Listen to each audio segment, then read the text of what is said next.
So in this problem, we are going to find the combination sum. We are given a array of distinct integers, okay, and we are given a target value, right? We have to return all the unique combinations of the numbers in this, which will add up to the target, right? Here, and you can choose a number n number of times, right?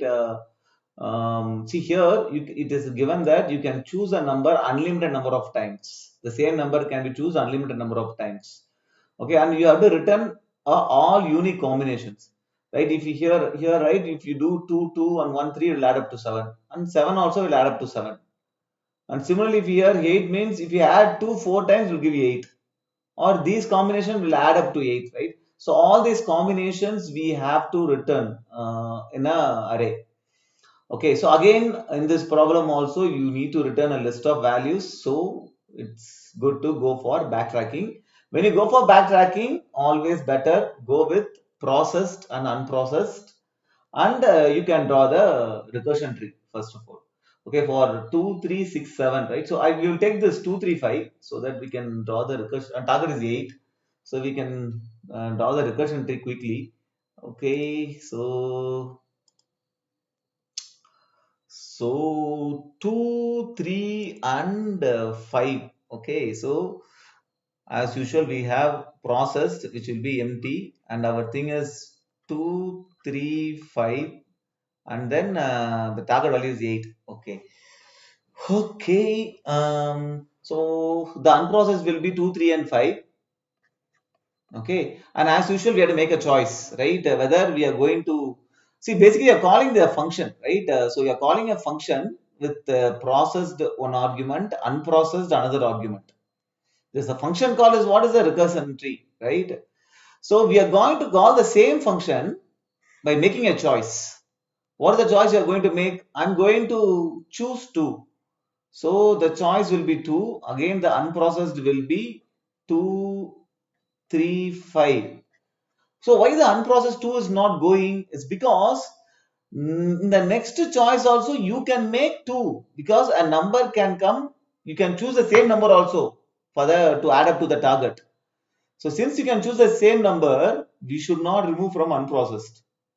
When you can remove from unprocessed, when you don't make the choice, when I don't make the choice, that time I can remove because I'm not making the choice, right? Hereafter in this part, the 2 will not come at all. Then it will go from unprocessed, and unprocessed will become only 3 and 5.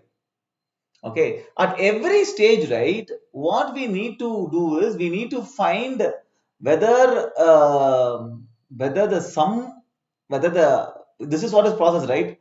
When you add all the numbers here, whether it is coming to the target sum, whether it is, so we need to basically, right, also have a sum variable which will have the sum of all the numbers in the processed. So we can have one more argument as this is process, this is unprocessed, this is sum variable. Okay, so what will be the sum here? Sum of all the number is 2, which is what initially we can pass it as 0. So you just add this to this. Okay, and here the sum, nothing is here. So sum variable remains unchanged here. Okay, and again what you do, you make a choice and don't make a choice. Okay, you can choose 2, which will be 2, 2, and processed will be again 2, 3, 5, and sum will be 4, right? Sum of these values. You just need to whatever is the sum, you need to add the element you are adding here, right? That will be 4. And again, you should not make the choice 2 here. So that here what will happen is, you don't, here you are choosing 2, here you should not choose 2. If you don't choose 2, it will go away from the process. Here it will be 3 and 5, and the sum will not change. The sum will be 2 only. Okay, and every time you do, right, validate the sum. This is one of the base conditions, right? Validate the sum, right? Whether it's coming adding up to 8. Okay, similarly, make a choice 2. It will be 2. One second. This is 2, 2, and 2, 3 twos, and unprocessed will be 2, 3, 5, and sum will be 6. Add whatever you added, right? Add 6. And what will be the other one you do? You should not choose 2. It will be 2 and 2, and then processed it will go, right. 2 will go, it will be 3 and 5, and sum will not change, sum will be 4. And again if you choose here, it will be again you have to choose 2, 2, 2, one more 2, 2, and process will remain the same, right. You are choosing again, you can choose 2, 3, so this will be same, and the sum is 8. Now the sum is adding up to the target. So this is one base condition. Right here you have to return this value. You have got this value. This value you have to store in our resultant array. Right?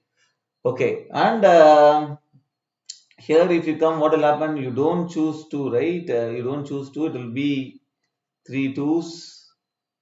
Okay. And then you don't choose 2. It will be 3 5. And this will be 6. So the base condition here that you need not the condition is done here. So this is done. Okay, I will go to this one.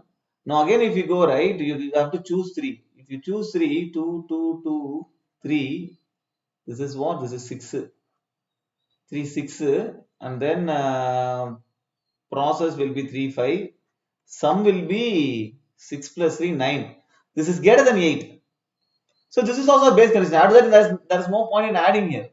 So this is also base condition, right? So you can, from here you can return. Again, if you don't, this is 3 3s, right. If you don't choose 2, it will be 2 2 2, and then it will be 3 is gone, 5 will be there, again 6. Now if you choose 5, if you choose 5, it will be 2 2 2 5. If you don't choose 5, it will be 2 2 2. Here this will be empty, unprocessed will be empty, and the sum will be 6 plus 5 11. Here the 3 2s will come, unprocessed will be empty, the sum will not change, sum will be 6. Empty, I'm putting like this. Okay. Now it is empty, that is also a base condition. Right? After that, you don't have anything to add. So this is also a base condition. So here also you can return. How we did here, the same thing you have to do for all the branches, right? And whenever the sum is equal, the sum of all the things is equal to the target, right? That time you add it to the resultant array. Other base condition, just need to return. Okay, this is so simple. So all the backtracking, simple thing, draw the recursion tree. So once you draw the recursion tree, the coding will be simple. So let's code, you will understand how coding is simple. Oh my God. Okay. So what I will do is, for now, I will start coding. I will delete this and start coding. Okay. After that, I will show you how it is. So first thing, we should have a resultant array, which will be empty. And then as usual for all recursion function, have a helper function, which will have processed, unprocessed, and in our case the sum is there. Okay. Now, okay, so base condition is one thing, if sum is equal to the target, right? This is one base condition.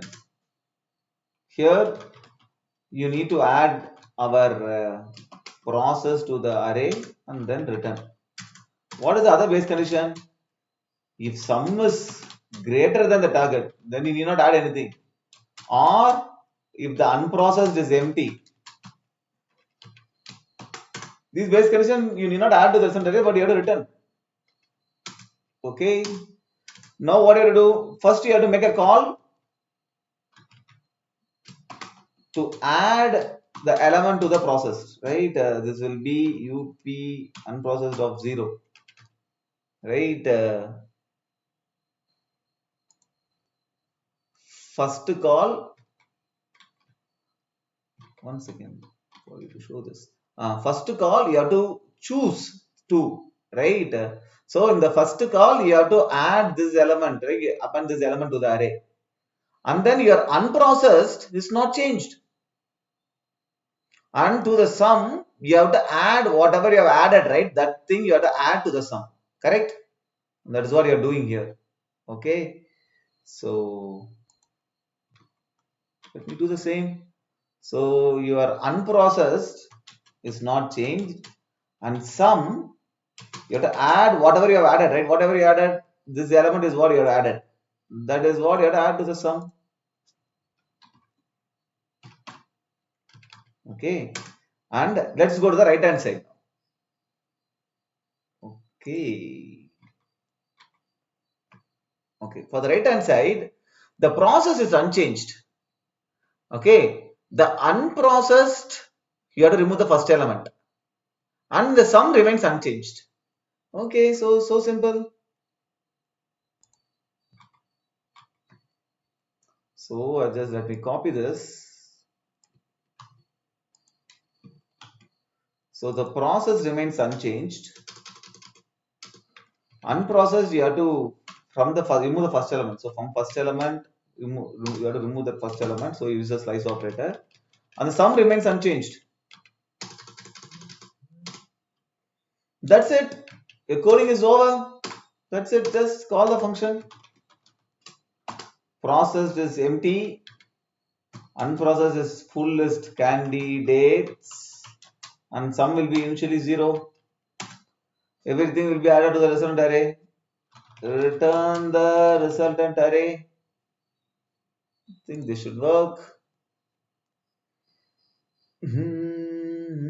Oh, okay. What is this happening? Candidate list.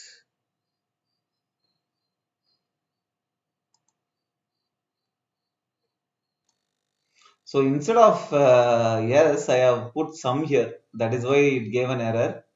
Now it has passed. All the test cases have passed.